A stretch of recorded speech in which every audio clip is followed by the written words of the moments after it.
Hi, Millie and I just got finished watching last year's episode of the Haftarah Plethora for Parsha T'zavveh. Rick and I recorded it last year, and it was good, wasn't it? Yeah, you thought so too, right? Anyways, last year, Parsha T'zavveh came just before Purim. Yeah, getting ready for Purim. But this year, Purim's on for a whole month. But it's never too early to wish everybody a happy Purim, even if it's a month in advance. Anyways, yeah. Hope you enjoy the episode. Shabbat Shalom. Bye-bye. Yirmiyahu was a prophet, was a good chaver of mine. Never understood a single word he said, but we helped him to drink his yain. And we always have some mighty fine yain.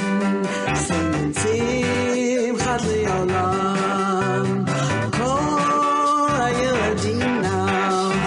Simchat to the dogim in the deep blue sea. Simchat to you and me.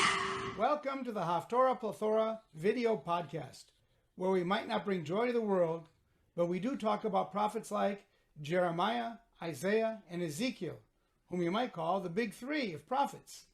I'm Larry Herman, drinking some very fine wine, and today eating a sandwich and talking Haftarah with my good chaver, the king of cannellation, Rick Muller. How are you, Rick? Eating a sandwich? Didn't you have your supper? What's the deal? Well, I figure that this week's Haftarah is a bit like a sandwich. Okay, I'll bite. Very funny. Get your own sandwich. Well, you see, this week we're back to reading the regularly scheduled Haftarah after two special weeks. The Haftarahs for Shabbat Shekalim and Shabbat Zachor. And the next 2 weeks are two more special Haftarahs for Shabbat Parah and Shabbat HaChodesh. So this week is like a thick piece of regular Haftarah between 4 slices of special Haftarah bread. Very clever, but you missed something. What's that? The Haftarah for the next two special Shabbatot also come from Ezekiel. See? I told you that Ezekiel was one of the big three. Big three, huh? I can see that.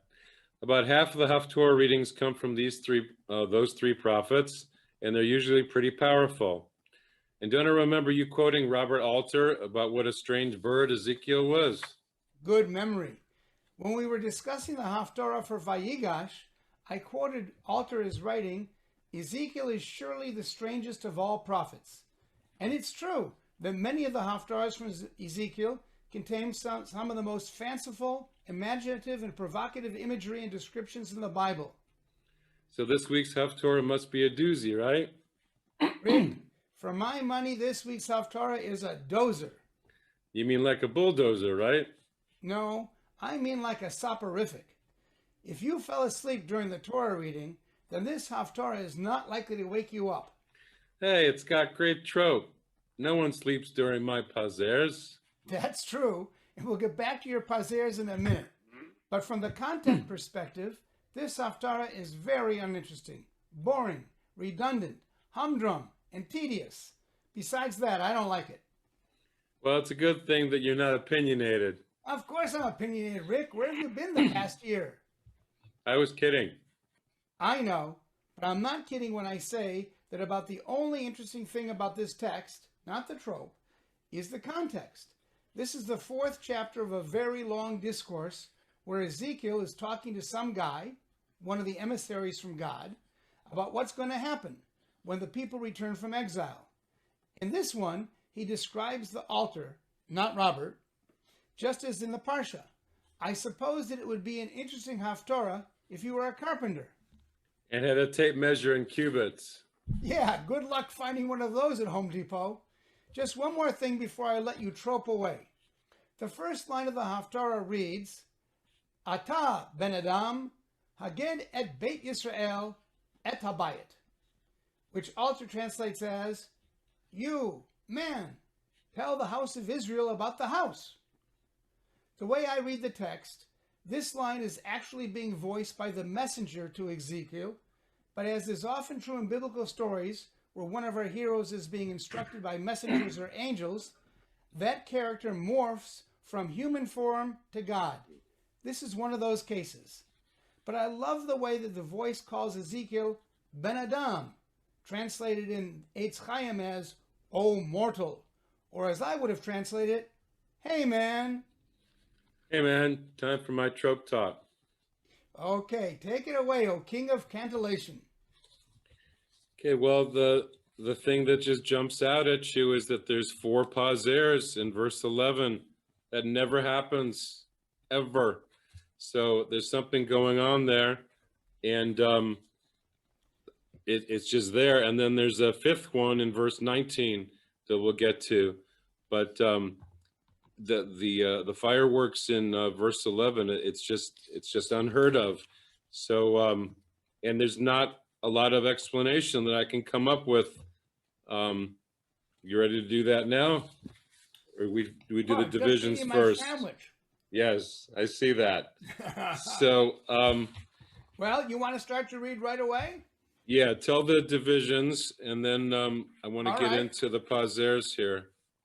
So what I think we should do is divide it into 3 parts. Verses 10 to 12 are the introduction, where the messenger is talking to Ezekiel, and he mentions the temple, and we'll talk about especially verse 11 in there, but there are no specifics. And then we get to verses 13 through 17, where we actually have the specifications for the altar, the engineering or carpentry part of our Parsha. And then we conclude with the longest part, verses 18 through 27, where Ezekiel describes, or the messenger is describing, not clear who to me at least, the specifications for initiating the use of the altar during the 7 days of the initiation. So again, we'll start with verses 10 through 12, and then 13 through 17, and 18 through 27. So Rick, you want to tell people the page number of the Eitz Chaim and then do the bracha? Yes. So on the bottom of 519 is the commentary about this verse, and about 6-7 lines up from the bottom. I like the idea that if the people are engaged in the reading of the plan, then it's considered as if they were in fact occupied with the building of the plans.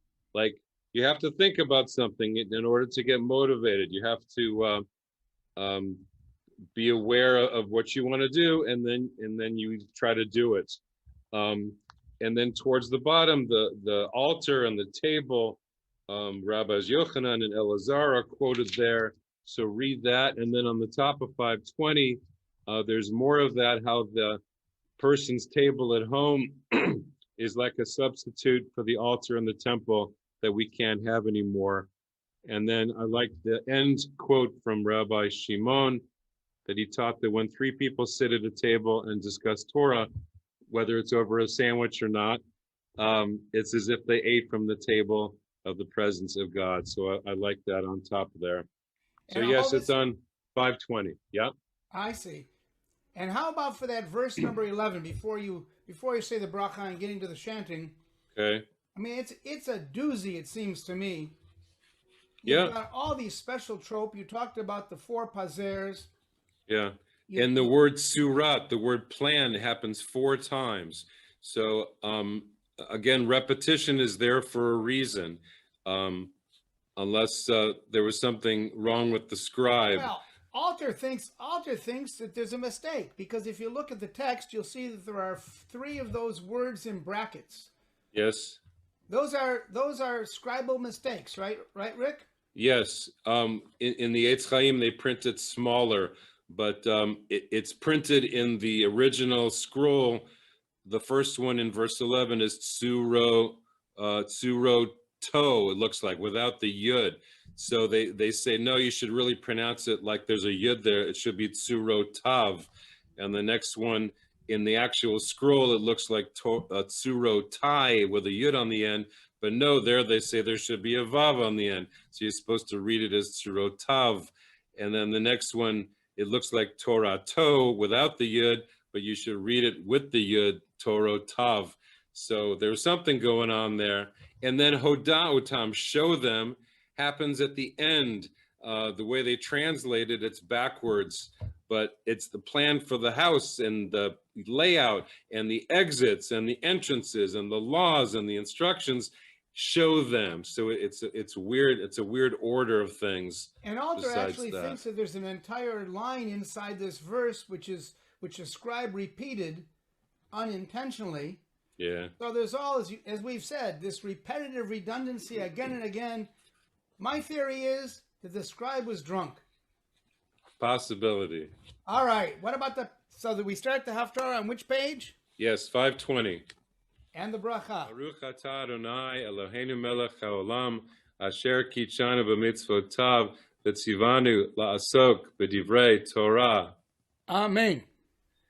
Atah ben Adam aged et Beit Yisrael et habayit ve'ikalmu me'avonotehem umadedu et tochnit. Kamatz katan there. Ve'im nichlamu mikol asher asu surat habayit utchunato umotzaav umovaav surotav v'chol tzurotav v'kol chukotav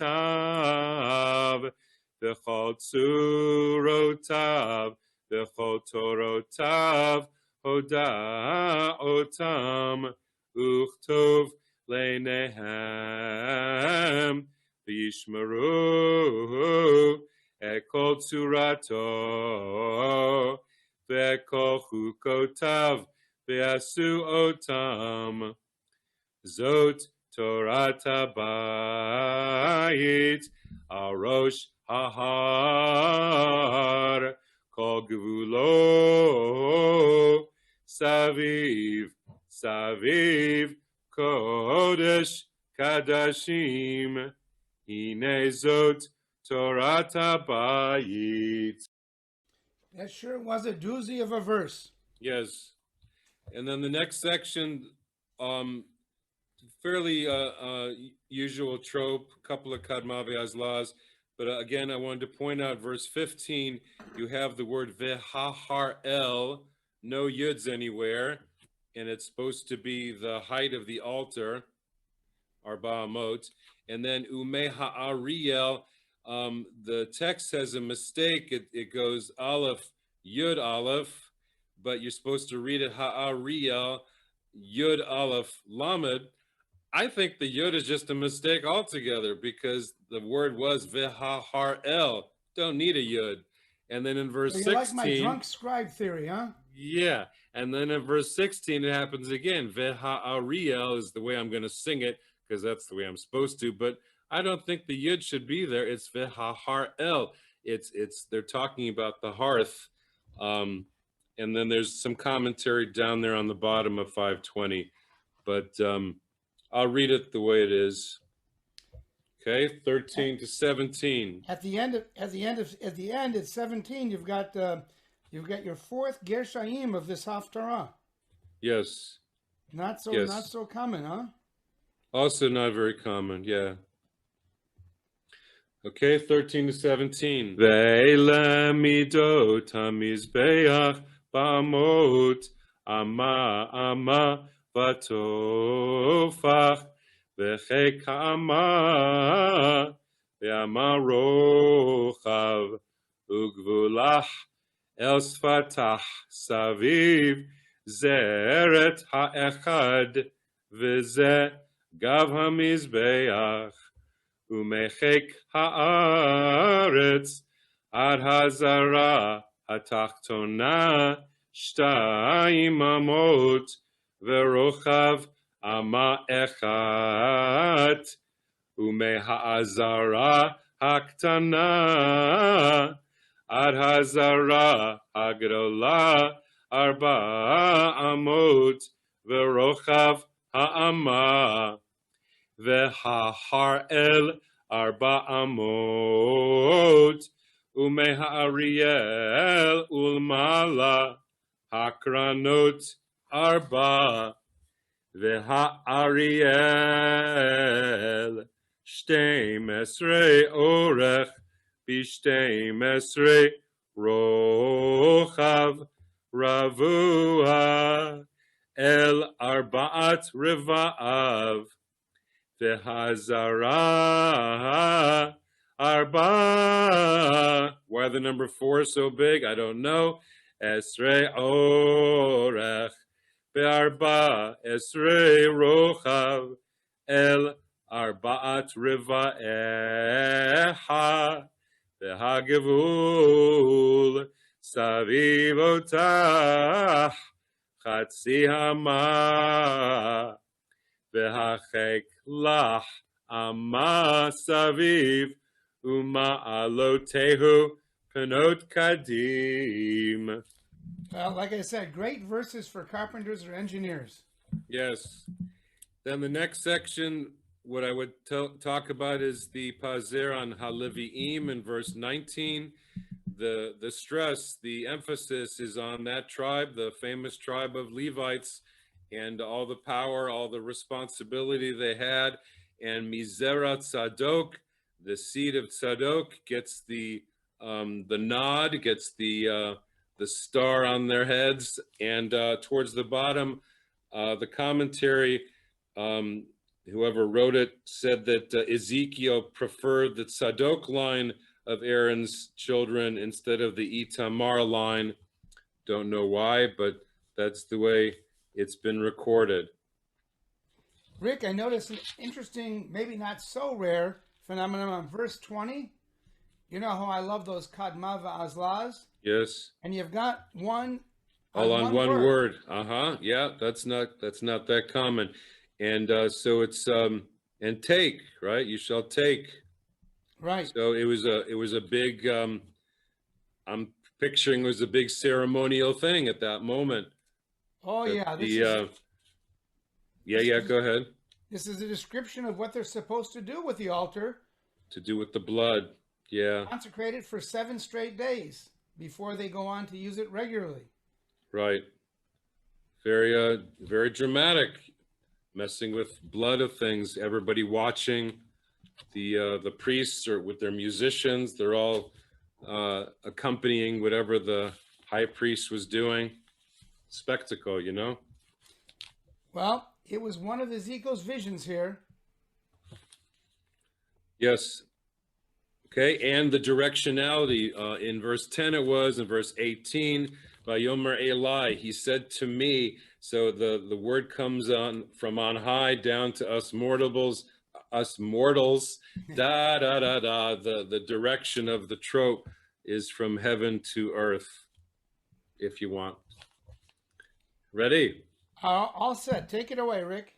Vayomer Eli ben Adam ko amar Adonai Elohim. You can tell it's Elohim because of the vowels there. Ele Yativ Chukot HaMizbeach. These are important. Beyom Heasoto La'alot Alav Ola V'lizrok Alav Dam V'natata El HaKohanim Aleviim Asher Hem Mizera Tzadok Akrovim Elai Neum Adonai Elohim L'shareteni Par Ben Bakar Lechatat V'lakachta Midamo V'natata Al Arba Karnotav Ve'al Arba Pinot Hazara Ve'el Hagvul Saviv Ve'chiteta Oto Ve'chipartahu. Yeah. Ve'lakachta, again, both trope on the same word.